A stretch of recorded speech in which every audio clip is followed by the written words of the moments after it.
TMC सांसद अभिषेक बैनर्जी को party से निकाल सकती है ममता बनर्जी? दोस्तों, जब आपने ये बात थंबनेल पर देखी होगी तो आपके मन में भी सवाल आया होगा कि आखिर ऐसा कैसे हो सकता है, क्योंकि अभिषेक बैनर्जी कोई सामान्य टीएमसी नेता नहीं है।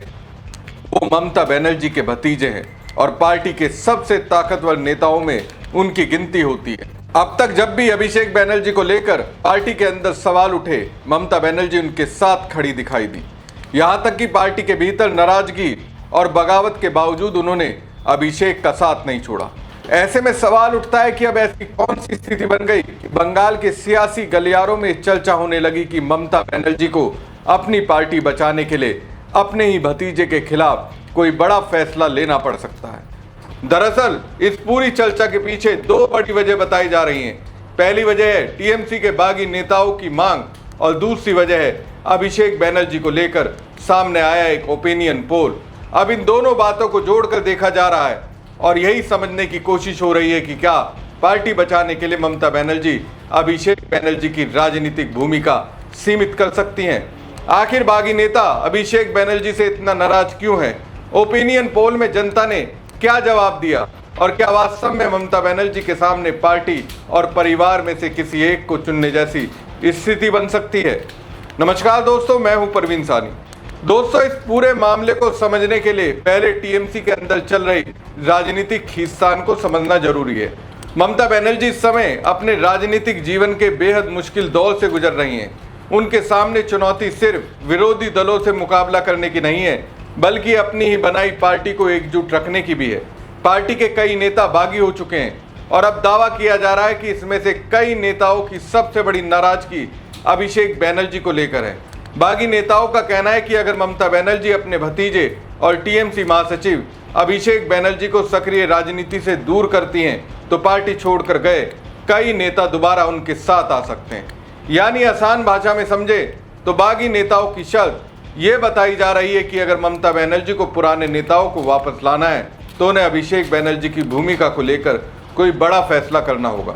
इसी बीच टीएमसी के वरिष्ठ नेता और उत्तर बंगाल विकास विभाग के पूर्व मंत्री रविंद्रनाथ घोष का बयान सामने आया। उन्होंने दावा किया कि अगर ममता बनर्जी अभिषेक बैनर्जी को कम से कम कुछ समय के लिए सक्रिय राजनीति से अलग कर देती हैं तो ऋतवंत बैनर्जी के नेतृत्व वाले बागी गुट में शामिल अधिकांश बागी नेता टीएमसी में वापसी कर सकते हैं। रविंद्रनाथ घोष का बागी गुट के साथ जाना इसलिए भी महत्वपूर्ण माना जा रहा है क्योंकि वो लंबे समय तक ममता बनर्जी के करीबी और पार्टी के महत्वपूर्ण नेताओं में शामिल रहे। उनके फैसले से कूच बिहार की राजनीति में बड़ा बदलाव देखने को मिला है और टीएमसी के अंदर चल रही खींचतान और ज्यादा खुलकर सामने आई है। अब इस पूरे घटनाक्रम के बीच अभिषेक बैनर्जी को लेकर एक ओपिनियन पोल भी सामने आया है। एबीपी आनंदा के इस पोल में लोगों से पूछा गया कि क्या ममता बनर्जी अपनी पार्टी बचाने के लिए अपने भतीजे अभिषेक बैनर्जी के खिलाफ कोई कड़ा फैसला ले सकती हैं। इस सवाल के जवाब में 78% लोगों ने कहा कि ममता बनर्जी अपने भतीजे के खिलाफ कोई कड़ा कदम नहीं उठाएंगी। वहीं 19% लोगों का मानना है कि अगर पार्टी बचाने की नौबत आती है तो ममता बनर्जी ऐसा फैसला ले सकती हैं, जबकि 3% लोगों ने कहा कि वो इस बारे में कुछ नहीं कह सकते।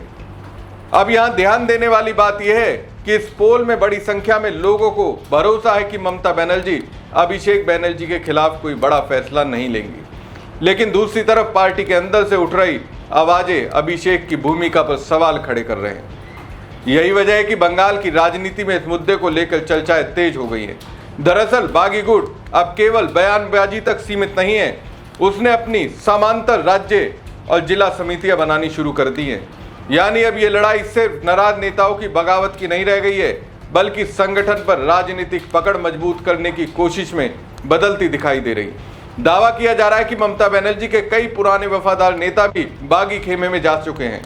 इसमें वीरभूम के कद्दावर नेता अनुव्रत मंडल का नाम भी शामिल बताया जा रहा है। ऐसे में बागी गुट की बढ़ती ताकत ममता बनर्जी के लिए एक बड़ी राजनीतिक चुनौती बन सकता है। इसी क्रम में रविंद्रनाथ घोष को बागी गुट द्वारा कूच बिहार का जिला अध्यक्ष बनाए जाने की संभावना भी जताई जा रही है। रविंद्रनाथ घोष ने अभिषेक बैनर्जी के साथ साथ राजनीतिक परामर्श कंपनी आईपैक की भूमिका पर भी गंभीर सवाल उठाए हैं। उनका आरोप है कि विधानसभा चुनाव में टीएमसी को मिली हार के पीछे अभिषेक बैनर्जी और आईपैक के प्रभाव की बड़ी भूमिका है। उनका कहना है कि पार्टी के पुराने और अनुभवी नेताओं की अनदेखी की गई और कई ऐसे फैसले लिए गए जिनसे संगठन के भीतर नाराजगी बढ़ती चली गई। रविंदर घोष ने कहा, पार्टी के कई नेताओं से बात करने के बाद मुझे जो समझ में आया वो ये है कि ममता बनर्जी को अभिषेक को सक्रिय राजनीति से दूर करना होगा, कम से कम कुछ समय के लिए। मेरा मानना है कि इससे नाराज नेता और कार्यकर्ता उनके पास वापस आ जाएंगे। यानी रविंद्रनाथ घोष का मानना है कि पार्टी के भीतर जो नाराजगी पैदा हुई है उसका एक बड़ा कारण अभिषेक बनर्जी की बढ़ती राजनीतिक भूमिका है। उन्होंने आरोप लगाया कि 80 से अधिक मौजूदा विधायकों और मंत्रियों के टिकट काटे गए और कई नेताओं को संगठन लेवल के पदों से हटा दिया गया। उनके मुताबिक इन फैसलों का पार्टी पर एक गंभीर असर पड़ा। दोस्तों, रविंद्रनाथ घोष के आरोप यहीं खत्म नहीं होते। 2 दशक से ज्यादा समय तक टीएमसी के जिला अध्यक्ष रहे घोष ने यह सवाल भी उठाया कि क्या ममता बनर्जी का अब भी पार्टी पर पहले जैसा नियंत्रण है। उनका दावा है कि पार्टी के वास्तविक ताकत कहीं और केंद्रित हो गई है और महत्वपूर्ण जिम्मेदारियां ऐसे लोगों को दी गई है जिनके पास पर्याप्त राजनीतिक अनुभव नहीं था। जब उनसे पूछा गया कि क्या पार्टी में हुई टूट और चुनावी हार के लिए अभिषेक बनर्जी का नेतृत्व जिम्मेदार है, तो उन्होंने कहा कि अभिषेक के पास राजनीतिक अनुभव की कमी है और वो किसी बड़े राजनीतिक आंदोलन से निकल कर नहीं आए। उन्होंने आईपैक की भूमिका पर भी सवाल उठाते हुए कहा कि टीएमसी ने 2011 और 2016 में बिना आईपैक के चुनाव लड़ा और सफलता हासिल की थी, लेकिन बाद में आईपैक को इतना महत्वपूर्ण बना दिया गया कि पार्टी के पुराने नेताओं और कार्यकर्ताओं की भूमिका कमजोर होती चली गई। अब इस पूरे घटनाक्रम का सीधा मतलब समझे तो टीएमसी के भीतर संघर्ष केवल नेताओं के बीच पद और ताकत की लड़ाई का नहीं है।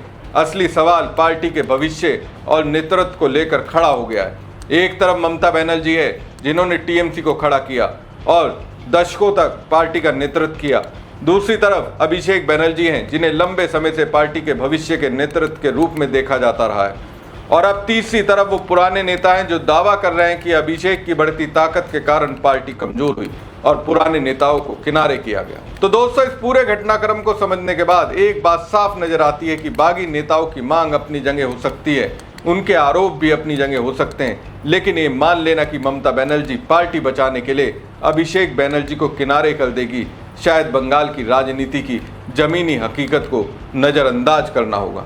क्योंकि अभिषेक बनर्जी केवल ममता बनर्जी के भतीजे नहीं है, वो उस राजनीतिक व्यवस्था का अहम हिस्सा है जिसे ममता बनर्जी ने खुद आगे बढ़ाया है। पार्टी के भीतर जब जब अभिषेक के नेतृत्व पर सवाल उठे, जब जब उनके खिलाफ नाराजगी सामने आई, ममता बनर्जी उनके साथ मजबूती से खड़ी दिखाई दी। ऐसे में बागी नेताओं का ये सोचना कि अभिषेक को हटाने की शर्त रखकर वो ममता बनर्जी पर दबाव बना लेंगे, उनकी बड़ी राजनीतिक भूल साबित हो सकता है। बागी नेता ये भी भूल रहे हैं कि किसी पार्टी में मतभेद हो सकते हैं, फैसलों पर सवाल उठ सकते हैं और नेतृत्व की आलोचना भी हो सकती है, लेकिन अपनी ही पार्टी के नेतृत्व को शर्तों के आधार पर चलाने की कोशिश करना बगावत को सही साबित नहीं कर देता। अगर किसी फैसले से नाराजगी थी तो उसका समाधान पार्टी के भीतर बातचीत और राजनीतिक संघर्ष से निकाला जा सकता था। अलग गुट बनाकर संगठन को कमजोर करना किसी भी तरह पार्टी के हितों में नहीं कहा जा सकता। और जहां तक अभिषेक बनर्जी का सवाल है, तो ममता बनर्जी ने उन्हें केवल रिश्ते की वजह से आगे नहीं बढ़ाया, बल्कि वर्षों से पार्टी में एक बड़ी राजनीतिक जिम्मेदारी भी दी है। इसलिए सिर्फ बागियों के दबाव में वो अभिषेक बनर्जी का साथ छोड़ देंगे, इसकी संभावना बेहद कम दिखाई देती है। यानी आने वाले दिनों में लड़ाई और तेज हो सकती है। बागी अपना दबाव बढ़ा सकते हैं, आरोपों का दौर भी जारी रह सकता है, लेकिन ममता बनर्जी के अब तक के राजनीतिक रुख को देखें तो एक बात साफ है, अभिषेक बनर्जी के साथ ममता बनर्जी खड़ी थी, खड़ी हैं और आगे भी खड़ी दिखाई देंगी। अब सवाल ये नहीं है कि ममता बनर्जी अभिषेक का साथ छोड़ेंगी या नहीं, असली सवाल ये है कि अभिषेक के विरोध को अपनी राजनीति का आधार बनाने वाले बागी नेता आखिर कब तक अपनी लड़ाई को आगे बढ़ा पाएंगे। हमारी खबर आपको कैसी लगी कमेंट बॉक्स में कमेंट करके जरूर बताएं। साथ ही पेज को ज़्यादा से ज़्यादा लाइक और शेयर कीजिएगा। धन्यवाद।